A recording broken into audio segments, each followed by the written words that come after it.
భవిష్యత్ డిమాండ్కు సరిపడా విద్యుత్ సరఫరా చేసేందుకు రాష్ట్ర ప్రభుత్వం సిద్ధమవుతోంది. ఇందుకోసం ప్రత్యామ్నాయ విద్యుత్ ఉత్పత్తిపై రాష్ట్ర ప్రభుత్వం దృష్టి సారించింది. ఇప్పటికే పునరుత్పాదక ఇంధన ఉత్పత్తి కోసం ప్రత్యేక పాలసీ తీసుకొచ్చేందుకు కసరత్తు మొదలుపెట్టింది. టెండర్ల ప్రక్రియను వేగవంతం చేయాలనే ప్రభుత్వ ఆదేశాల మేరకు బిడ్లను కూడా ఆహ్వానించారు. దీనిపై వివరాలు 2025లో రాష్ట్రంలోని అన్ని జిల్లాల్లోనూ సోలార్ రూఫ్టాప్ విద్యుత్ ఉత్పత్తికి తెలంగాణ పునరుద్ధరణీయ ఇంధన వనరుల అభివృద్ధి సంస్థ టీజీ రెడ్కో పెద్దపీట వేయనుంది.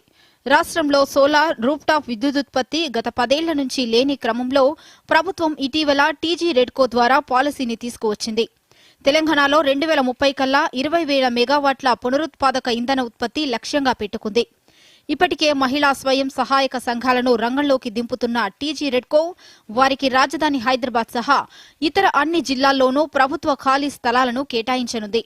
ఇప్పటికే టెండర్ల బిడ్లు పిలిచిన ప్రభుత్వం ఈ నెలాఖరులోగా టెండర్లు ఖరారు చేయనుంది. 33/11 kV విద్యుత్ స్టేషన్ కు కనీసం 5 కిలోమీటర్ల దూరంలో ఉన్న భూముల్లో 500 కిలోవాట్ నుంచి 2 మెగావాట్ల వరకు ప్లాంట్లు ఏర్పాటు చేసుకోవచ్చు. తెలంగాణ ఎలక్ట్రిసిటీ రెగ్యులరీ కమిషన్ టీజీఈఆర్సీ నిర్ణయించిన టారిఫ్ ప్రకారం ఉత్పత్తి చేసిన విద్యుత్తును డిస్కంలు కొనుగోలు చేస్తాయి.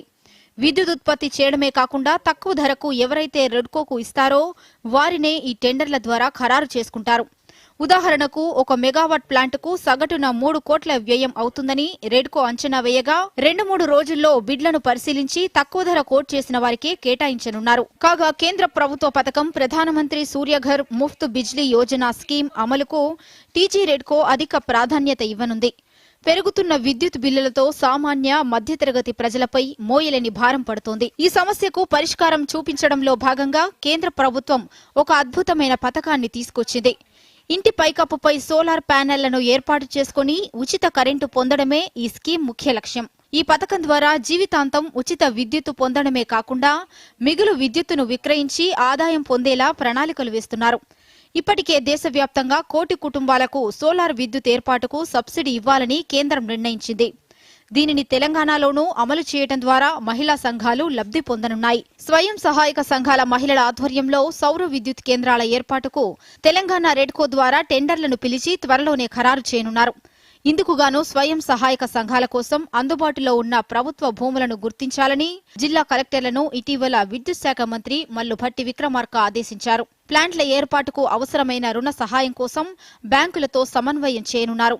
ఎస్హెచ్జీల ద్వారా 1000 మెగావాట్ల సౌర విద్యుత్ కేంద్రాల ఏర్పాటుకు గతేడాదిలో రెడ్కో మహిళా పొదుపు సంఘాల మధ్య ఒప్పందం కుదుర్చుకున్న నేపథ్యంలో అధికారులు పలు చర్యలు తీసుకుంటున్నారు. ఒక్కో పొదుపు సంఘానికి కనీసం 4 ఎకరాల చొప్పున, ప్రతి జిల్లాలో కనీసం 150 ఎకరాలు, రాష్ట్ర వ్యాప్తంగా మొత్తం 4000 ఎకరాలను సేకరించాల్సి ఉంటుందని డిప్యూటీ సీఎం భట్టి విక్రమార్క జిల్లా కలెక్టర్లకు సూచించడంతో ఆయా జిల్లాల కలెక్టర్లు భూసేకరణలో నిమగ్నమయ్యారు. మొత్తానికి రాబోయే రోజుల్లో విద్యుత్ అవసరాల కోసం ఇతర రాష్ట్రాల మీద ఆధారపడకుండా స్వయం సమృద్ధిని సాధించడంతో పాటు ఇతర రాష్ట్రాలకు విద్యుత్తును విక్రయించే స్థాయికి ఎదిగేలా రాష్ట్ర ప్రభుత్వం చేస్తున్న ప్రయత్నాలు సఫలీకృతం కావాలని ఆశిద్దాం. Bureau report, Doordarshan news.